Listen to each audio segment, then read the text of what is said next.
Evelyn Glenny एक ऐसी लड़की है जिन्होंने ये साबित कर दिया कि अगर किसी के अंदर कुछ करने का जज्बा हो तो कोई भी कमी रास्ते की रुकावट नहीं बन सकती। जब एवलिन 8 साल की थीं, तो उन्हें सुनाई देना धीरे धीरे कम होने लगा। डॉक्टरों ने बताया कि उनकी सुनने की शक्ति पूरी तरह खत्म हो रही है। 11 साल की उम्र में उनकी दुनिया पूरी तरह से मौन हो चुकी थी, लेकिन एवलिन ने हार नहीं मानी। उन्होंने महसूस किया कि वे संगीत को अपने शरीर के कंपन से महसूस कर सकती हैं। एवलिन ने अपने शरीर के विभिन्न हिस्सों से संगीत को महसूस करना सीखा, जैसे कि अपने पैरों, हाथों, गालों और पेट से की। उन्होंने दुनिया के सबसे मशहूर संगीत school Royal Academy of Music London में दाखिला लिया और वहां से टॉप किया।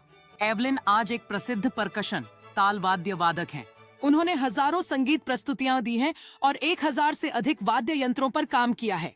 वह दुनिया भर में यात्रा करती हैं, संगीत सिखाती हैं और श्रवण बाधित बच्चों के लिए प्रेरणा बन चुकी हैं। उनकी कहानी यह सिखाती है कि शारीरिक कमी कोई बाधा नहीं होती, अगर मन में कुछ करने का जुनून हो। तो आगे चलते हैं students. Passage number 5। And for all this Evelyn won't accept any hint of heroic achievement. जो एवलिन थी उसने कोई भी हेरोइक अचीवमेंट प्राप्त करने के लिए मना कर दिया था।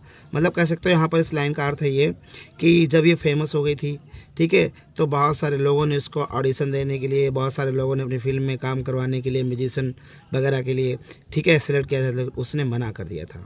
ठीक है, एवलिन वॉन्ट एक्सेप्ट, कोई भी उसने हेरोइक अचीवमेंट एक्सेप्ट नहीं किया, उसने मना कर दिया। If you work hard and know where are you going you will get there. Evelyn कह रही हैं कि यदि तुम मेहनत करते हो और तुम जानते हो कि तुम्हें कहाँ जाना है, कहाँ जा रहे हो, तो तुम वहाँ पहुँच जाओगे। And she got right to the top, और तुम अपने टॉप पर पहुँच सकते हो। The world's most sought after multi percussionist with the mastery of some thousand instrument and hectic intensive schedule. मतलब जो एवलिन थी उसने लगभग 1000 से ऊपर जो इंस्ट्रूमेंट, म्यूजिक इंस्ट्रूमेंट्स थे, उन सबको बजाना सीख लिया था अच्छी तरीके से, और इंटरनेशनल शेड्यूल बन गया था उसका, और वर्ल्ड टॉप पर पहुंच गई थी, और एक बेहतरीन परकशनिस्ट बन गई थी, तबला वादक बन गई थी। आगे चलते हैं। It is interviewing to watch Evelyn function so effortlessly without hearing. ठीक है, कह रहे हैं कि बिना सुने एवलिन को प्रयास के कार्य करते हुए देखना उत्सुकतापूर्ण है। ठीक है, बिना प्रयास किए हुए, भैया देखो, एफर्टलेसली विदाउट हेयरिंग, सॉरी, बिना सुने हुए, ठीक है, वो सुन नहीं पा रही थी। बिना सुने हुए एवलिन को प्रयास करते हुए देखना सबसे ज़्यादा एक्साइटमेंट है, सबसे ज़्यादा इंटरट्यूनिंग टू वॉच है। इंटरट्यूनिंग टू वॉच मतलब उत्सुकतापूर्ण, मतलब सबसे सरप्राइजिंग। ठीक है, यहाँ पर कैसे सरप्राइजिंग, सबसे बड़ा सरप्राइज यही था देखना कि एवलिन जो थी एफर्टलेसली विदाउट हेयरिंग, वो बिना सुने बहुत ज़्यादा आगे बढ़ती हुई चली जा रही थी। सबसे ज़्यादा असर यही था। इन आवर 2 आवर्स, कह रही हमारे लगभग 2 घंटे डिस्कशन, ठीक है, हमारे 2 घंटे के बातचीत में she never missed a word, मतलब किसी के साथ इनकी कोई परकशनिस्ट होंगे, किसी पर्सन होंगे, उनके साथ बातचीत हुई होगी, तो कह रही 2 घंटे की बातचीत में she never missed a word, उन्होंने एक भी वर्ड मिस नहीं किया। Man with bushy beards give me trouble, कह रही है कि जो आदमी, जिनमें मनुष्य वगैरह होते हैं, उनकी जो लंबी लंबी दाढ़ी होती है, विजी बियर्ड्स, लंबी लंबी दाढ़ी होती है, उनसे मुझे प्रॉब्लम होती है सुनने में, उनकी भाषा को समझने में। ठीक है, सी लाफ्ड, वो हंसकर कहती है बात। It is not just watching the lips, केवल उनके लिप्स देखना ही काफ़ी नहीं होता है। It is the whole face, उनका पूरा चेहरा, स्पेशली द आइज़, उनकी आंखें भी दिखाई पड़नी चाहिए साफ, तब हम उसकी लैंग्वेज समझ पाते हैं, ऐसा वो एवलिन कहती है। She speaks flawlessly with the Scottish lilt. My speech is clear because I could hear till I was 11, she says. मतलब वो कहती है कि जब मैं 11 साल की थी लगभग, तो तब तक मैं सुन सकती थी। ठीक है, और मेरा जो स्पीच है वो क्लियर होता है। फ्लॉलेसली, बिना त्रुटि के, बिना गलती किए हुए, वो स्कॉटिश बोलती हैं, Scottish. What that doesn't explain how she managed to learn French and master basic Japanese। कह रहे हैं, वो कहती हैं कि लेकिन डज नॉट एक्सप्लेन, मतलब उन्होंने ये बात एक्सप्लेन नहीं की कि उन्होंने फ्रेंच को और जापानीज़ को कैसे अपना मास्टर किया, कैसे वो इतना बोलने में परफेक्ट थी, इस बात का उन्होंने एक्सप्लेन नहीं किया है। ओके, आगे चलते हैं। 7 number. As for music she explains it pours through every part of my body. कहती हैं म्यूजिक की बात करें तो ये म्यूजिक जो है पूरे शरीर में मेरे बहता है। इट पोर्स में बहता है, मतलब मेरे रंग रंग में बहता है। ठीक है, every part of my body, शरीर के प्रत्येक भाग में, प्रत्येक बॉडी पार्ट्स में मेरे रंग रंग में कह सकते हो ये म्यूजिक बहता है। इट टिंगल्स इन द स्किन, ये मेरी स्किन में मिला हुआ घुला हुआ है। टिंगल्स कॉजेज अ साइड पिकिंग और स्टिंगिंग सेंसेशन, मतलब एक तरीके से झंझनाहट कर सकते हो।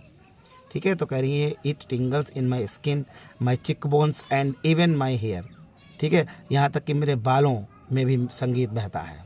संगीत मैं अपने बालों से, अपने गालों से, अपनी स्किन से, चिक बोन से मैं फील कर लेती हूँ।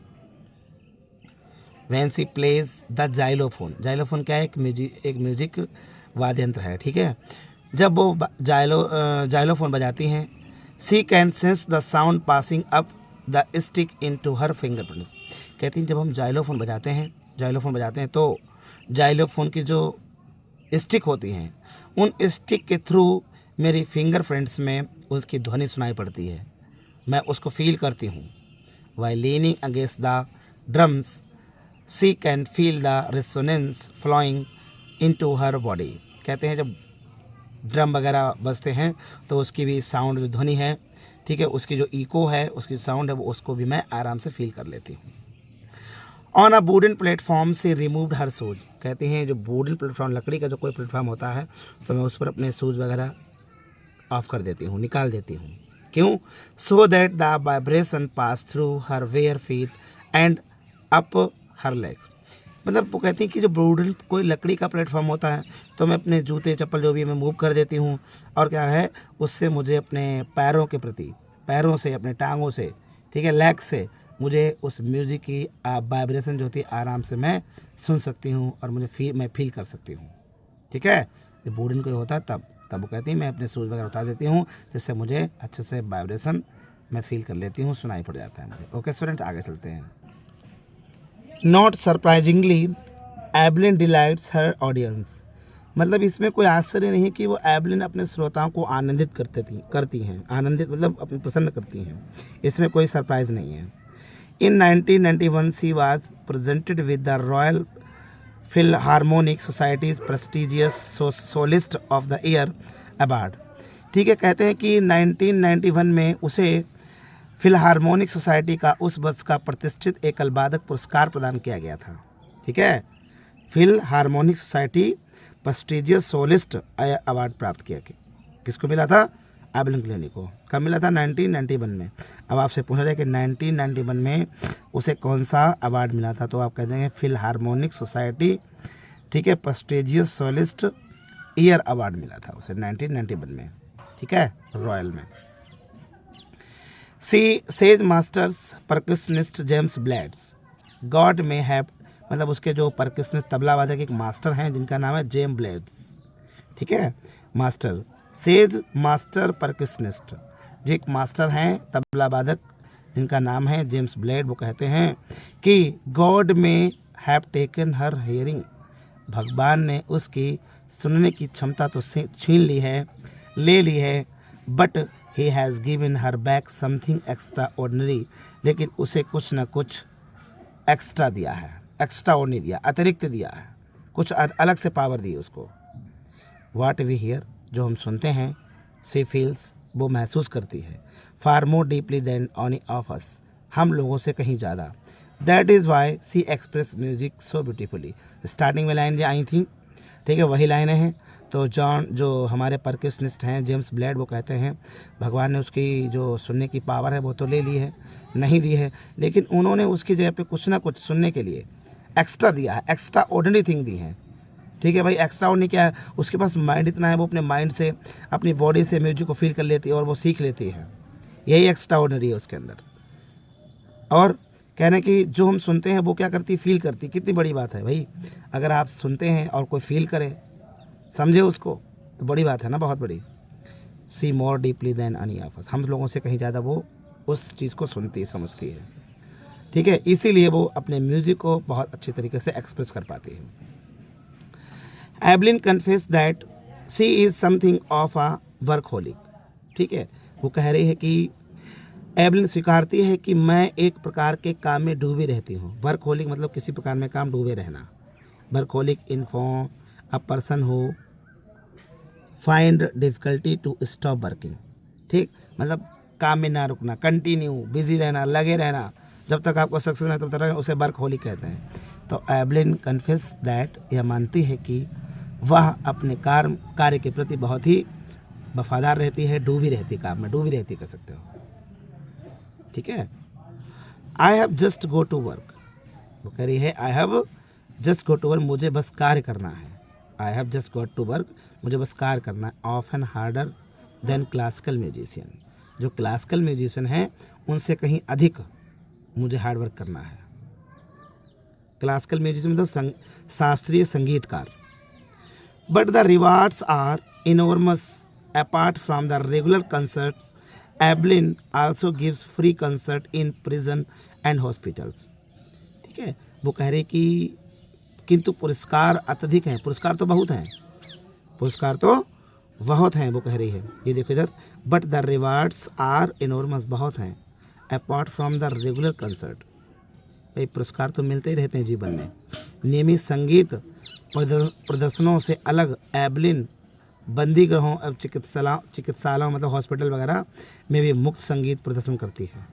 ठीक है, वो कह रही है पुरस्कार वगैरह तो मिलते रहते हैं, लेकिन इसके अलावा अपार्ट फ्रॉम मतलब इसके अलावा जो रेगुलर कंसर्ट है, रेगुलर उसकी म्यूजिक क्लासेस हैं, वो कहाँ करती है वो। Evelyn also gives free concert in prison, जेलों में और हॉस्पिटल में भी करती है। ठीक है, यहाँ पर क्या कह रही है फिर से समझ लीजिए कि वो मानती है कि अपने काम में वो डूबी रहती है और मुझे काम करना है। ठीक, often hard at the classical musician, जो शास्त्रीय संगीतकार हैं उनसे कहीं ज़्यादा मुझे अपना हार्ड वर्क करना है, मेहनत करनी है उसमें। But the rewards are enormous, आजकल के जो रिवार्ड्स हैं वो इनॉर्मस हैं, इनाम तो मिलते ही रहते हैं। इसके अलावा अपार्ट फ्रॉम रेगुलर कंसर्ट, जो रोज़ के उसके संगीत प्रोग्राम होते थे, Evelyn also gives free concert, और वो फ्री क्लासेस दिया करती थी, फ्री प्रोग्राम किया करती थी। कहाँ, प्रिजन, जेल में, हॉस्पिटल्स में। She also gives high priority to classes for young musician.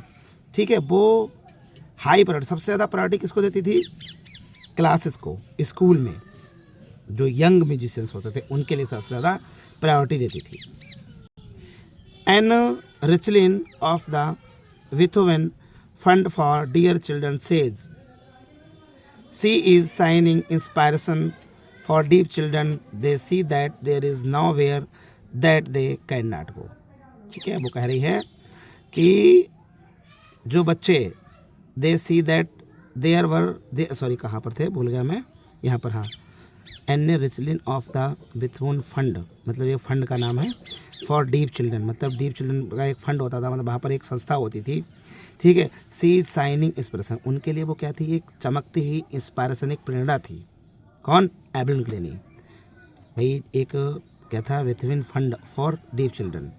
ठीक है, इस फंड में बहरे बच्चे थे, वो कहती है कि उनके लिए वो जो एवलिन ग्लेनी थी वो एक साइनिंग इंस्पिरेशन थी, चमकती एक प्रेरणा थी डीप चिल्ड्रन, बहरे बच्चों के लिए। भाई बहरे बच्चे क्यों प्रेरणा थी, क्योंकि जो वो बहरी थी वो इतना बड़ा अचीवमेंट प्राप्त कर सकती है। ठीक है, वो अपने टारगेट पर पहुंच सकती है, तो अन्य बहरे बच्चे, अन्य भी जो डिसेबिलिटीबल पर्सन है, विकलांग पर्सन है, वो भी इस बात को समझ सकते हैं कि भैया जब इसने कर लिया है तो मैं भी कर सकती हूँ, मैं भी कर सकता हूँ। तो ये क्या थी, साइनिंग इंस्पिरेशन थी, किसके लिए, डीप चिल्ड्रन के लिए। They see that there is nowhere that they can not go. ठीक है, वो कहती थी वे जानते हैं कि उनके लिए जाने का कोई स्थान नहीं होता है। ठीक है, they see that there is nowhere they can not go, मतलब जब आती थी वो प्रेरणा बनकर बच्चों के सामने, तो बच्चे वे जानते थे कि क्या जानते हैं कि उनके लिए जाने को अन्य कोई स्थान नहीं है। ठीक है, उन्हें अच्छा लगता था। लास्ट पैराग्राफ चलते हैं। Evelyn Glennie has already accomplished more than most people twice her age, मतलब एवलिन ग्लेनी अपनी उम्र के दोगुने लोगों से कहीं अधिक उपलब्धियां प्राप्त कर चुकी थी। ठीक है, Evelyn Glennie has already accomplished, उपलब्धियां प्राप्त कर चुकी थी, more than most people twice her age, मतलब जिस एज की एवलिन थी उसकी एज से दोगुने, उसकी एज के दोगुने लोग, मानो आप अगर 15 साल के हो, एवलिन मान लो 15 साल की, 25 साल की है, तो उसकी दोगुनी एज कितनी होगी? 50 साल। तो कह रही कि एवलिन की जितनी उम्र थी उतनी उम्र के दोगुने लोग, ठीक है, दोगुनी उम्र के लोग, ठीक है, उनसे कहीं ज़्यादा वो उपलब्धियां प्राप्त कर चुकी थी। भैया कह सकते हो जो 10 सालों से उसमें काम कर रहा था, 20 सालों से उनको उतनी प्रशंसाएँ, उतने अवार्ड, उतनी उपलब्धियां नहीं मिली, अचीवमेंट नहीं मिली जितनी एवलिन को मिल चुकी थी। She has brought percussionists to the front of the orchestra and demonstrated that it can be very moving। ठीक कह सकते हो आप कि वह तबला वादक को ऑर्केस्ट्रा में ले आई। तबला वादक जो मतलब पहले तबला जो था वो ऑर्केस्ट्रा में नहीं चलता था। She has brought percussion to the front of the orchestra। ठीक, वो तबला म्यूजिक वगैरह सबको ऑर्केस्ट्रा में लाई। एंड डेमोन्स्ट्रेट दैट, और उसने माना, संकेत बताया, क्या बताया कि it can be very moving, ये भी मूव होगा। ठीक, ये भी प्रदर्शित है, ये भी हमारे लिए इम्पोर्टेंट है। She has given inspiration to those who are handicapped, मतलब जो हैंडीकेप्टेड विकलांग वगैरह होते थे उनके लिए बहुत बड़ी इंस्पिरेशन थी, प्रेरणा थी ये Evelyn Glennie. People who look to her and say, लोग उसको देखा करते थे और कहते थे, क्या कहते थे? If she can do it, यदि वह इसको कर सकती है, आई कैन, तो मैं भी इसको कर सकता हूँ।